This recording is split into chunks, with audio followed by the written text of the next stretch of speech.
11h30 sur Europe 1. Culture Média. Thomas Hill. Vu qu'on a légèrement changé l'habillage sonore, hein, il va falloir s'y faire, c'est différent. Il est festif, il est pop. ensoleillé. C'est nightclub là. J'ai envie de commander un cocktail. Et alors c'est l'heure du retour du journal des médias de Julien Pichenet. On revient sur les audiences marquantes du week-end. Julien, combien de personnes ont suivi la première demi-finale de la Starac ? On a vu mieux. Samedi soir, l'émission a réuni 2 720 000 téléspectateurs. TF1 était loin derrière France 3 et le téléfilm Meurtre à Millau avec Elodie Frégé et Jean-Pierre Daroussin qui étaient nos invités. C'était quand c'était la semaine dernière, lundi, il y a 10 jours, 4 200 000 téléspectateurs ont regardé ce numéro inédit. Je disais donc 2,7 millions pour la Starac, c'est le score le plus faible pour une demi-finale depuis le retour du programme. En revanche, sur les cibles, l'émission reste en tête avec 30% sur les femmes responsables des achats de moins de 50 ans, la cible phare. Toujours concernant cette émission, vous avez peut-être entendu Nikos Aliagas et Karima Charny annoncer lors du Prime que le casting pour la prochaine saison était ouvert. Ah déjà, ça veut dire qu'il y aura une prochaine saison. Continuer, voilà. Sinon, vendredi soir, TF1 a été en tête avec le coup d'envoi de la 15e saison de Danse avec les stars. 3 200 000 téléspectateurs. Le programme a quand même perdu 300 000 téléspectateurs par rapport au lancement de la précédente saison. Europe 1, le journal des médias. Et puis on ouvre ce journal des médias avec un anniversaire un petit peu particulier. Aujourd'hui, la télévision fête ses 100 ans d'existence. Et oui, parce que la télévision a une date de naissance. Le 26 janvier 1926, nous sommes à Londres. Un Écossais qui s'appelle John Logie Baird va faire en public une démonstration qui va laisser tout le monde pantois, avec un téléviseur qui va laisser apparaître le visage d'un homme qui est situé dans la pièce à côté. L'image était un petit peu déformée, mais l'homme était tout de même reconnaissable. Et là, le monde a changé. Depuis janvier 1926, il s'en est passé des choses. 100 ans plus tard, ces téléviseurs sont partout. Ils captent des centaines de chaînes. Ils sont connectés à Internet. Vous connaissez la suite.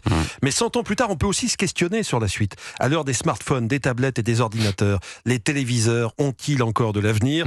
Laurence Deléchappe, directrice TV et cross-média de Médiamétrie, nous a répondu. C'est vrai que l'équipement classique de télévision a décru légèrement ces dernières années au profit des ordinateurs, en plus encore des smartphones, et que la consommation de contenu, soit de télévision, soit de SVOD, a augmenté sur les écrans mobiles. Néanmoins, on ne peut pas dire que l'objet télévision soit délaissé par les Français, parce que 89% des foyers français sont équipés d'un écran de télévision. Il faut noter aussi que le téléviseur se transforme et devient de plus en plus connecté. Et le téléviseur connecté, c'est un véritable portail vers une multitude d'usages. Dans cette configuration-là, je ne crois pas qu'il soit en passe de disparaître, bien au contraire. Vous avez entendu la stat, 89% des foyers français sont équipés au moins d'un téléviseur, donc on fêtera peut-être les 150 ans, les 200 ans de la télévision.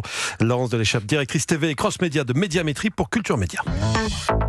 Et puis un livre racontant la fin de vie de l'animatrice Catherine Laborde fait scandale auprès de sa famille. Et un an après sa disparition à l'âge de 73 ans, Catherine Laborde, en visage emblématique de la météo de TF1, son mari Thomas Stern a publié un livre dans lequel il raconte le combat de sa femme contre la maladie, un récit qui fait vivement réagir les proches de l'animatrice. Réaction de Françoise Laborde, sœur cadette de Catherine.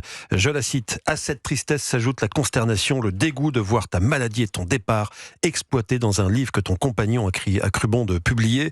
Selon elle, ses écrits ne reflètent pas la réalité des derniers moments de vie de l'animatrice. C'est d'un mauvais goût terrible. On n'a jamais pensé qu'il publierait un livre sur elle sans nous prévenir, déplore de son côté Gabrielle, c'est la fille aînée de Catherine Laborde. Et bien de son côté, Thomas Stern a un tout autre discours. Il a assuré aux Parisiens en France, aujourd'hui en France ce week-end, qu'elles étaient toutes au courant de la publication de ce livre.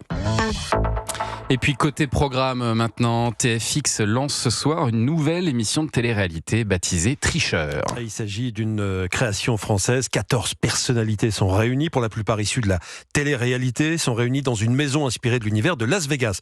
Parmi les joueurs, 2 tricheurs. Sur ces 14 personnalités seront désignées chaque semaine. Aux commandes de cette nouvelle émission, la chaîne a choisi Christophe Beaugrand, qui anime des programmes très différents les uns des autres. Ça peut sembler surprenant que je suis à Joker de Bonjour où je peux interviewer des ministres et que je fais aussi Secret Story et maintenant Tricheur. Mon journalisme nourrit ma façon d'animer des programmes de divertissement et la faculté que j'ai à présenter des choses de divertissement apporte beaucoup à ce que je propose au niveau info. Donc je pense que ça se nourrit au contraire et ça enrichit les 2 exercices. Alors, une nouvelle émission pour Christophe Beaugrand qui réagissait au micro de Culture Média. Tricheur, c'est ce soir à 20h sur TFX. fixe, on le rappelle. Et puis on termine ce journal avec un mot quand même sur cette 500e émission de Culture Média, diffusée vendredi dernier, Julien. Oui, c'était vendredi. Toute l'équipe a eu l'occasion de rencontrer certains d'entre vous. Anissa Haddadi, Thomas Hill, il y en a eu des selfies, et pas que avec Pascal Obispo ou Ricard. Elisabeth est venue à cette occasion. On voulait rendre hommage à cette auditrice et à tous ceux qui étaient présents. Elisabeth a traversé la France pour voir Thomas Hill. Ça, je n'en reviens pas. Elle est venue de Montpellier exprès. Vous avez roulé toute la nuit ? Ah non, je suis venue en car. Ensuite en train, en RER, ensuite en métro, et ensuite j'ai marché. Mais quel périple, Et je repars ce soir à 19h50. Faut les aimer, enfin. Vous aimeriez que ce soit en public tous les jours ? Oh, ça serait pas possible. Faire l'aller-retour tous les jours à Montpellier. Ça fait des belles journées. Merci à elle, c'est adorable. Elisabeth est bien rentrée. C'est un petit extrait d'un petit bonus que je voulais vous proposer pour cette 500e. J'ai traîné mon micro dans les coulisses de cette émission. Et ça y est, c'est disponible le bonus ? C'est disponible en podcast dans la collection évidemment Culture Média, en podcast sur europe1.fr et sur le site et sur l'appli. Et d'ailleurs, je crois que dans les bonus, Thomas, vous dites qui a été le pire invité de Culture Média. Oui, il m'a posé la question. Il faut aller écouter les bonus. En tout cas, la question a été posée. La question a été posée. Est-ce que la réponse a été donnée ? Faut écouter. Merci Julia pour ce journal des